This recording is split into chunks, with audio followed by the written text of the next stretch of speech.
Hello dear students, स्वागत है आप सभी का एक बार फिर से सक्सेस पोप। गाइस, आज हम बात करने जा रहे हैं डाटा सफिशिएंसी के क्लास नंबर 3 के बारे में। आज हम क्वेश्चन आंसर करेंगे। इससे पहले भी गाइस हमने डाटा सफिशिएंसी के 2 लेक्चर कवर करे हैं और जिसमें बेसिक कॉन्सेप्ट कवर किया था लेक्चर नंबर 1 में, और सेकेंड लेक्चर में हमने बहुत ही अच्छे क्वेश्चन आंसर भी किए थे। तो गाइस, आज क्लास नंबर 3 है डाटा सफिशिएंसी की, और अब आप डाटा सफिशिएंसी को अच्छे से समझ गए होंगे, उसका बेसिक कॉन्सेप्ट भी आपको अब क्लियर हो चुका होगा। तो आज हम क्वेश्चन आंसर करेंगे जो कि और भी अदर टॉपिक पर बेस्ड होंगे। तो चलिए लेते हैं आज का पहला क्वेश्चन। तो देखते हैं आज का पहला क्वेश्चन क्या है गाइस। पहला क्वेश्चन है गाइस, सोमवार को कितने गिफ्ट बिके हैं। क्वेश्चन में कहा गया है सोमवार को कितने गिफ्ट बिके हैं। हमें निकालना है सोमवार को बिकने वाले गिफ्ट की संख्या। सोमवार को कितने गिफ्ट बिके, ये हमें ज्ञात करना है। ठीक है, हमारे पास 2 डेटा दिए गए हैं, तो उन 2 डेटा को हम चेक करेंगे जो कि हम लास्ट वीडियोस में करते आ रहे हैं। तो पहला डेटा हम यहाँ पर यूज़ करेंगे। डेटा नंबर फर्स्ट में क्या कहा गया है, देखते हैं कैसे हमारा आंसर निकल कर आता है। और डेटा नंबर 1 में कहा गया है इनकी संख्या पिछले दिन अर्थात रविवार को बिकने वाली संख्या से 10% अधिक थी। एंड डेटा नंबर 1 में दिया गया है कि जो भी गिफ्ट आपके पिछले दिन यानी रविवार को बिके थे, तो सोमवार को बिकने वाले की संख्या कितनी है, उससे 10% अधिक है। अब डेटा नंबर 1 में ये नहीं दिया गया है कि रविवार को गिफ्ट कितने बिके। मान लीजिए अगर रविवार को 100 गिफ्ट बिके होंगे तो सोमवार को गिफ्ट की संख्या 110 आ जाएगी। मान लीजिए अगर रविवार को 200 गिफ्ट बिके होंगे तो सोमवार को गिफ्ट की संख्या 220 आ जाएगी। तो अगर आप इस यहाँ पर अगर देखोगे तो कोई फिक्स से नहीं है, मतलब पता नहीं है, यहाँ पर कोई कंफर्म नहीं है कि रविवार को कितना गिफ्ट बिका है। बस इतना कहा गया है कि सोमवार को बिकने वाले गिफ्टों की संख्या रविवार को बिकने वाले गिफ्टों की संख्या से 10% अधिक थी। तो डेटा नंबर 1 अपर्याप्त है ये आंसर ज्ञात करने के लिए जो हमें निकालना है कि सोमवार को कितने गिफ्ट बिके हैं। तो हमें आवश्यकता किसकी है, डेटा नंबर 2 की। तो हम देखते हैं क्या डेटा नंबर 2 को अगर डेटा नंबर 1 में कंबाइंड कर दिया जाए तो क्या हमारा आंसर आ सकता है। चलिए हम ट्राई करते हैं डेटा नंबर 2 को भी। चलिए देखते हैं डेटा नंबर 2 में क्या कहा गया है। रविवार को हर तीसरे आंगुतक ने बॉक्स खरीदा। आंगुतक क्या हम बोल सकते हैं, कोई भी जो खरीदने वाला ग्राहक है वो। रविवार को हर तीसरे आंगुतक ने बॉक्स खरीदा, जबकि कुल आंगुतक खरीदने वालों की संख्या कितनी थी, 1500 थी। तो हर तीसरे व्यक्ति का मतलब है यहाँ पर कि 1/3, यानी हर तीसरे व्यक्ति ने बॉक्स खरीदा है। और टोटल खरीदने वालों की संख्या कितनी थी गाइज, 1500, यानी टोटल आंगुतक थे कितने आपके, 1500। यहाँ पर हम लिख देते हैं टोटल 1500 ग्राहक वहां पर आए और हर तीसरे ग्राहक ने क्या खरीदा, गिफ्ट खरीदा। तो यहाँ पर हम निकाल सकते हैं कि रविवार को कितने ग्राहकों ने गिफ्ट खरीदे। तो यहाँ पर 1500 का हम 1/3 निकाल देंगे तो यहाँ पर कितना आ जाएगा, 500। तो रविवार को गिफ्ट खरीदने वालों की संख्या कितनी आ गई, 500 आ गई। अब डेटा नंबर 1 में क्या कह रहे थे कि रविवार को जितने गिफ्ट खरीदे जाते हैं उससे 10% अधिक गिफ्ट खरीदे गए थे, कब, सोमवार को। तो डेटा नंबर 2 भी अकेला आपका आंसर नहीं दे पाएगा, उसमें हमें डेटा नंबर 1 को भी तो ऐड करना पड़ेगा, क्योंकि उसमें कहा गया है कि रविवार को बिकने वाले गिफ्टों की संख्या जो है तो सोमवार को जो गिफ्ट बिके थे उससे, मतलब जो रविवार को बिकने वाले गिफ्टों की संख्या है और जो सोमवार को बिकने वाले गिफ्टों की संख्या है, तो उसमें सोमवार को जो गिफ्ट बिके वो रविवार से कितने अधिक थे, 10% अधिक थे। हाँ, अगर क्वेश्चन में ऐसा पूछ दिया जाता गाइज कि रविवार को कितने गिफ्ट बिके तो आपका डायरेक्ट आंसर कितना निकल कर आ जाता, 500। लेकिन क्वेश्चन में क्या पूछा गया है कि सोमवार को बिकने वाले गिफ्ट की संख्या क्या है, इसलिए हमें डाटा नंबर 1 को भी इसमें ऐड करना पड़ेगा। तो अब हमारे पास गिफ्ट की संख्या कितनी है, 500, और सोमवार को कितने में के, रविवार से 10% अधिक। तो यहाँ पर डायरेक्ट आप 110 और अपॉन 100 कर सकते हो। इसको आप सॉल्व करेंगे तो यहाँ पर 0 से 0 चला जाएगा। इसको आप सॉल्व कर लीजिए, 10 से यहाँ पर 10 पना 50 50 और यहाँ पर 50 × 11। इसको आप सॉल्व कर लीजिएगा, यहाँ पर आपका आ जाएगा 50 × 50। तो यहाँ पर आपका आंसर निकल कर आ जाएगा 550, यानी जो गिफ्ट बिके उनकी संख्या कितनी थी, 550। ठीक है, यानी सोमवार को जो गिफ्ट बिके उनकी संख्या निकल कर आएगी आपकी 550।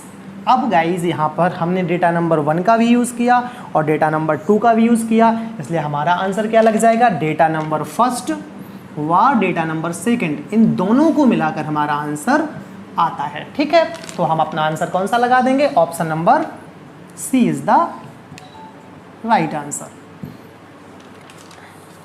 सॉरी सी में नहीं होगा, ये ऑप्शन नंबर दिया है आपका ई में दिया गया है, हाँ ई में, तो option number E is the right answer. Option number ई में कहा गया है कि डेटा नंबर 1 व डेटा नंबर 2 दोनों को मिलाकर आंसर ज्ञात किया जाता है। तो बहुत ही अच्छा एक क्वेश्चन था, आप आसानी से इसको समझ पाए होंगे। चलिए लेते हैं नेक्स्ट क्वेश्चन।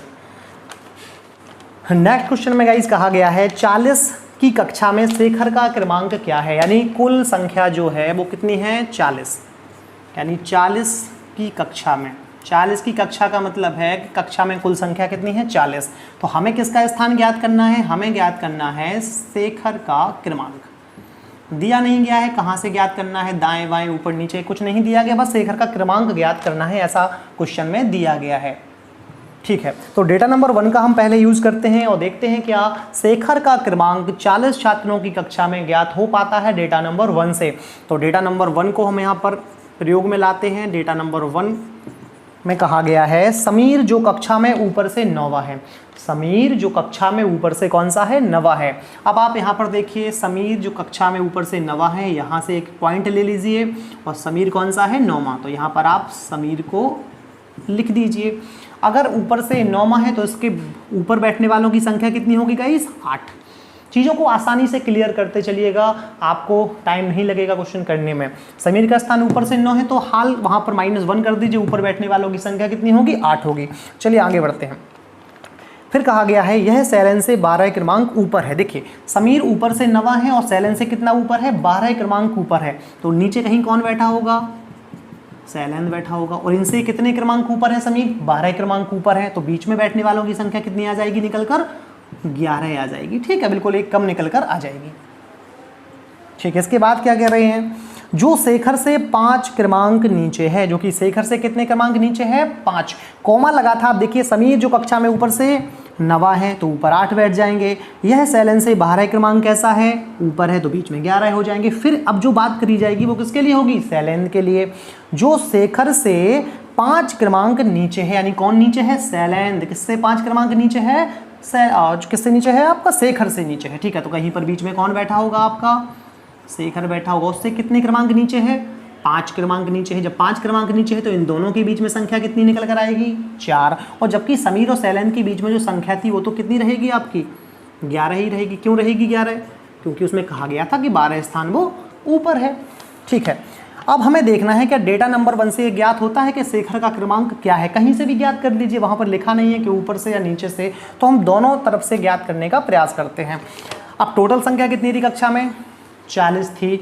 अब देखिए ऊपर से यहाँ पर 8 और यहाँ पर कितने थे समीर, 9 तक थे, नॉर्मल सी बात है। तो 8, 9 और बीच में कितने बैठे हैं यहाँ पर, 11, तो 11 और 9 कितने होते हैं, 20। और शैलेन कौन सा होगा, 21वां।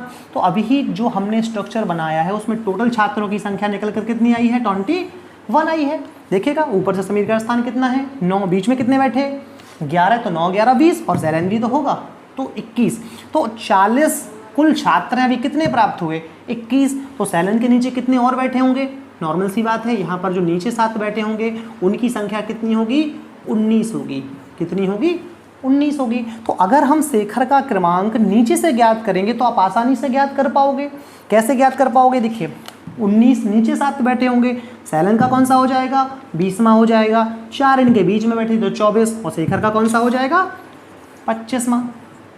तो नीचे से शेखर का क्रमांक कौन सा निकलता है, 25वां। चलिए हम ऊपर से ज्ञात करते हैं। ऊपर से देखिएगा यहाँ पर कौन सा है, 8, तो समीर का स्थान कौन सा दिया गया था, 9वां दिया गया था। तो 9 के बाद इन दोनों के बीच में कितने बैठे हैं, 11 बैठे हैं। और इन दोनों के बीच में कितने बैठे हैं, 4 बैठे हैं। तो आप खुद सोचिए, जब 4 हैं और 5वां शेखर है, और जबकि इन दोनों के बीच में कितने थे, 11, तो ऊपर कितने बचे होंगे, इन दोनों के बीच में 6 बचे होंगे। भाई इन दोनों के बीच में 11 है और इनके बीच कितने हैं, 4, तो ऊपर कितने बचे होंगे, 6। क्योंकि 6, 4, 10 और शेखर 11वां हो जाएगा। तो आप ऊपर से ज्ञात करोगे तो 9 और 6 कितने होंगे, 15, और 15 शेखर का कौन सा निकलेगा, 16वां निकल आएगा। नीचे से स्थान कौन सा निकलेगा, 16वां। सॉरी ऊपर से कौन सा निकलेगा, 16। मैं यहाँ पर लिख देता हूँ 16वां स्थान आएगा ऊपर से। तो दोनों तरफ से स्थान निकलता है जब हम डेटा नंबर 1 का इसमें यूज़ करते हैं। और भी दूसरी यहाँ पर हम विधि का प्रयोग करते हैं, एक और यहाँ पर हम ट्रिक यूज़ करेंगे जो कि आसानी से आपका आंसर आ जाएगा। जैसे यहाँ पर हमने निकाला था नीचे से कौन सा स्थान था, 25वां निकाला था, ठीक है। तो अगर आपको एक तरफ से स्थान दिया गया और टोटल संख्या दी गई है तब भी हम आसानी से ज्ञात कर पाएंगे। जैसे यहाँ पर कुल संख्या कितनी थी, 40, तो कुल संख्या में से एक तरफ की संख्या को माइनस कर देंगे 25 और प्लस 1 कर देंगे, क्योंकि किसी व्यक्ति को निश्चित तौर पर 2 बार जोड़ा जा रहा होगा, इस शेखर को 2 बार ऐड किया जा रहा है, एक तरफ का स्थान दिया गया है। तो यहाँ पर 40 में से 25 को माइनस करेंगे, कितना निकल कर आएगा, यहाँ पर 15 और प्लस 1, तो यहाँ पर निकल कर आएगा 16वां स्थान। तो ऐसे भी हम ज्ञात कर सकते हैं कि ऊपर से कौन सा स्थान हो जाएगा, 16वां स्थान हो जाएगा। तो डेटा नंबर 1 का यूज़ करने से हमें शेखर के क्रमांक का पता चलता है। चलिए अब हम देखते हैं डेटा नंबर 2 से क्या पता लगता है। क्या शेखर का क्रमांक डेटा नंबर 2 से भी ज्ञात होता है?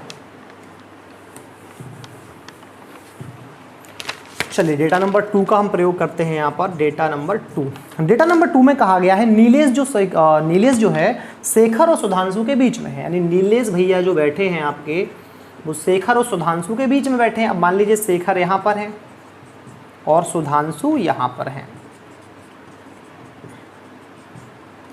अब नीलेश जो शेखर और सुधांशु के बीच हैं वह नीचे से 15वां है और नीचे से कौन सा है, 15। तो यहाँ पर नीलेश का क्रमांक तो दे दिया गया, नीचे से कौन सा है, 15वां। लेकिन अब यहाँ पर एक चीज़ ज्ञात नहीं होती है कि शेखर और सुधांशु के बीच, अगर हम सुधांशु को यहाँ कर दें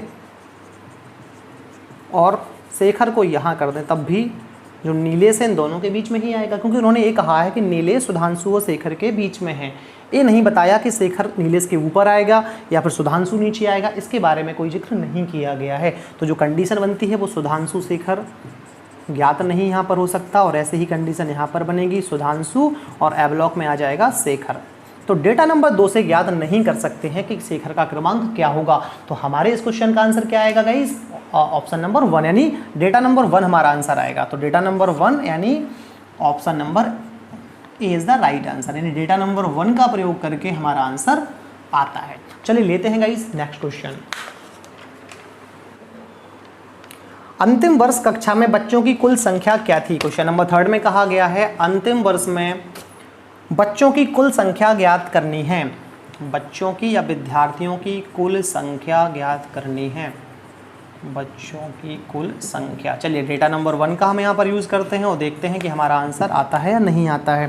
डेटा नंबर 1 में दिया गया है अंतिम वर्ष कक्षा में लड़कों की संख्या जितनी उस कक्षा में लड़कियों की संख्या है उससे दोगुनी है, यानी आखिरी वर्ष में बताया गया है कि लड़कियों की संख्या जो है और लड़कों की संख्या जो है लड़कियों से कैसी है, दोगुनी है। तो क्या डेटा नंबर 1 से आप आंसर ज्ञात कर सकते हो? अगर लड़कियों की संख्या 100 है तो लड़के कितने हो जाएंगे, 200। अगर 200 हैं तो लड़के कितने हो जाएंगे, 400 हो जाएंगे।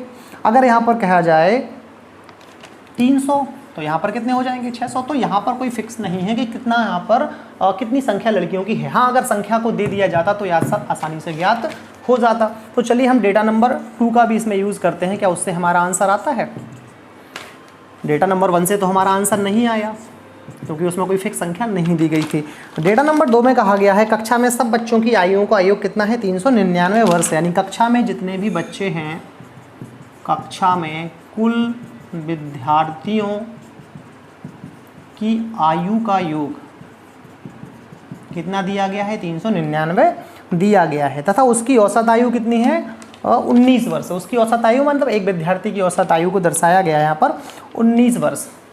तो गाइज यहाँ पर कुल विद्यार्थियों की आयु का योग कितना दिया गया है, 399 दिया गया है, और उसकी औसत आयु कितनी दी गई है, केवल 19 दी गई है। तो यहाँ पर हम ज्ञात कर सकते हैं आयु का योग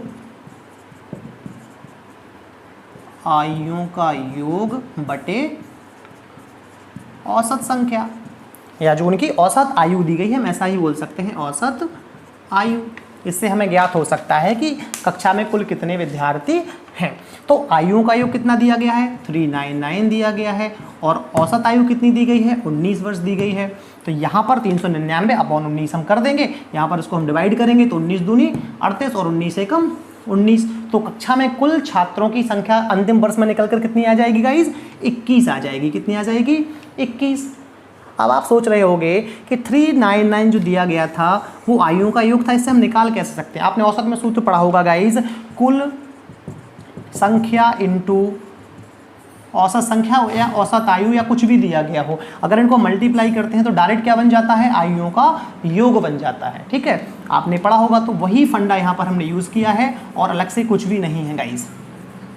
यहाँ पर आपका एवरेज क्लियर होना चाहिए, तभी डाटा सफिशिएंसी का चैप्टर आप कर पाओगे। एवरेज क्या, आपको मैथ के लगभग 3 या 4 टॉपिक भी क्लियर होने चाहिए और रीजनिंग के लगभग आपके 90% टॉपिक क्लियर होने चाहिए, तभी डाटा सफिशिएंसी यहाँ पर आपका क्लियर हो पाएगा। क्योंकि मैं पहले ही बता चुका हूँ ये कोई अलग से टॉपिक नहीं है, तो सभी टॉपिक का एक कंबाइंड टॉपिक है।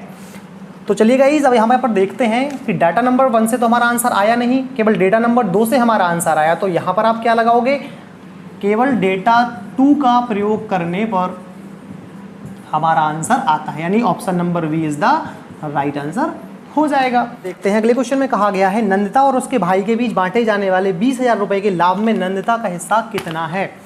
क्वेश्चन में कहा गया है कि नंदिता और उसके भाई के बीच बांटे जाने वाले 20,000 रुपए, अमाउंट कितना दिया गया है आपका, तो आपका अमाउंट दिया गया है 20,000 रुपए।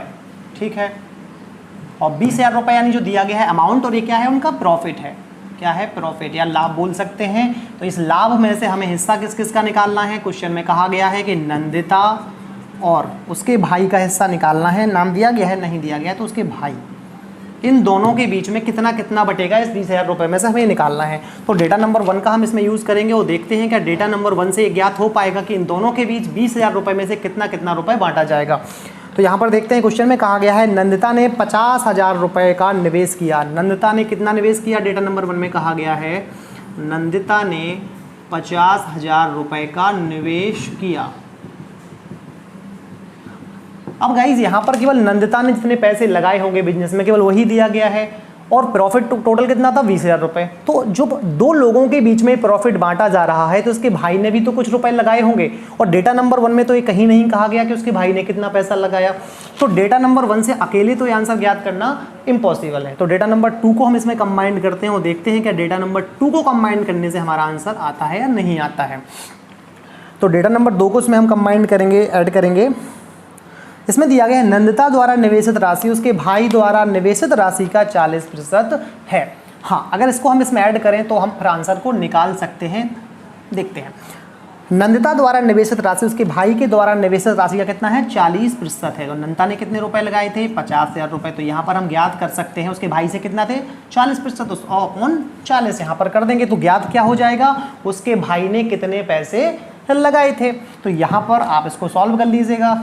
यहाँ पर 0 से 0 जाएगा, यहाँ पर 2 दूनी 4, 2 पंचे 10, इसको आप काटोगे यहाँ पर तो ये कटेगा 25,000 टाइम्स, और फिर आप यहाँ पर इनको वो मल्टीप्लाई कर दोगे तो यहाँ पर निकल कर आ जाएगा 125,000, यानी 1,25,000 रुपये आपका निकल कर आ जाएगा।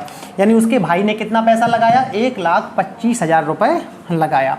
तो हमने जो राशि निकाली 1,25,000 रुपये किसकी आ गई, उसके भाई की, और नंदिता ने कितना लगाया था, 50,000 रुपये। तो गाइज डेटा नंबर 1 का यूज़ हुआ है, क्योंकि हम डेटा नंबर 2 में उसके भाई की राशि तभी निकाल पाए जब हमें पता लगा डेटा नंबर 1 से कि नंदिता ने कितना निवेश किया था, 50,000 रुपये का। अगर हमें यही पता नहीं होता तो फिर उसके भाई की राशि हम कैसे निकाल पाते, नॉर्मल सी बात है।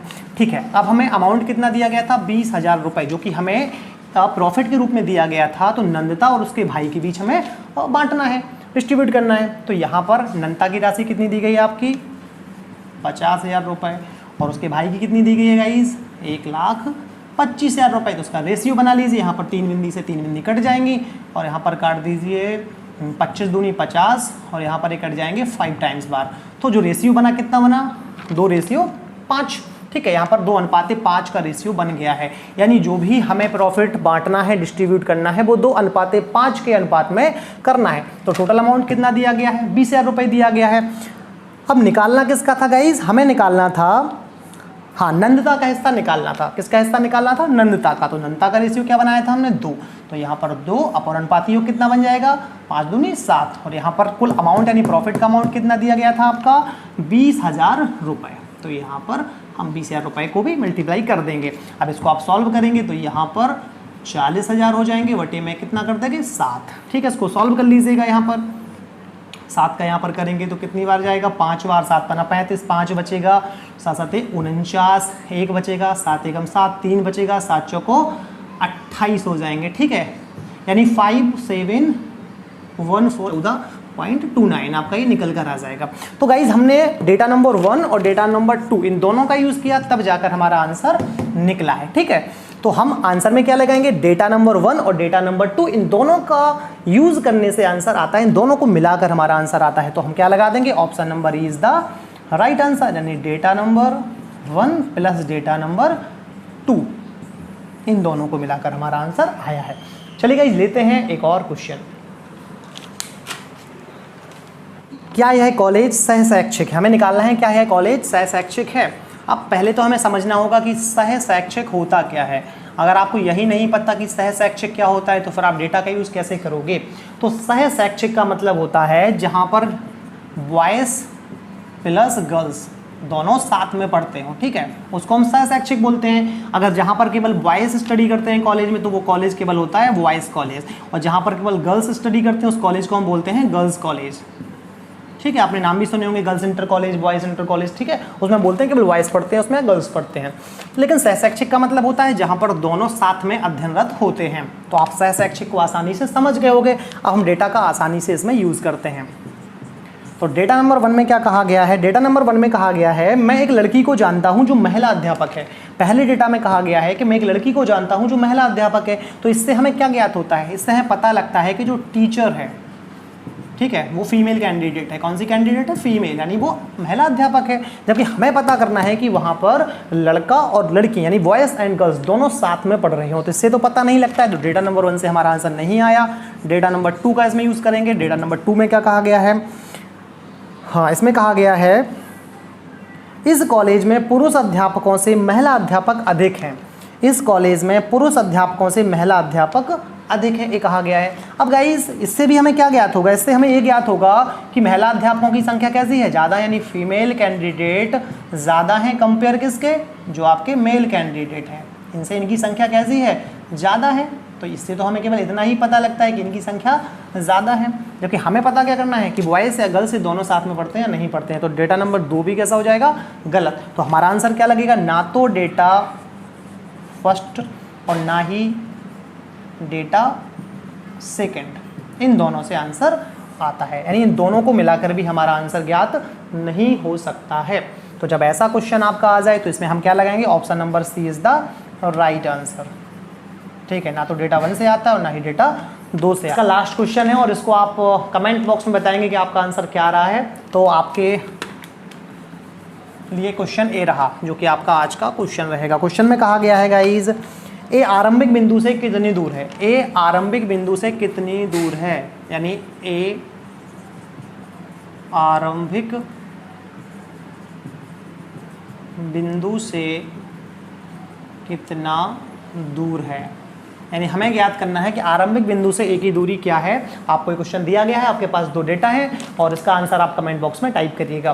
तो गाइज आज हमने डाटा सफिशिएंसी की बहुत ही अच्छी क्वेश्चंस को डिस्कस किया और कुछ मैथ पर बेस्ड टॉपिक थे उनको भी डिस्कस किया। तो गाइज डाटा सफिशिएंसी अब आपका क्लियर हो चुका होगा। और अगर आपको डाटा सफिशिएंसी का जो लेक्चर है अच्छा लगा हो तो दिल से लाइक करिएगा, और अगर चैनल पर पहली बार विजिट कर रहे हैं तो सब्सक्राइब जरूर करिएगा।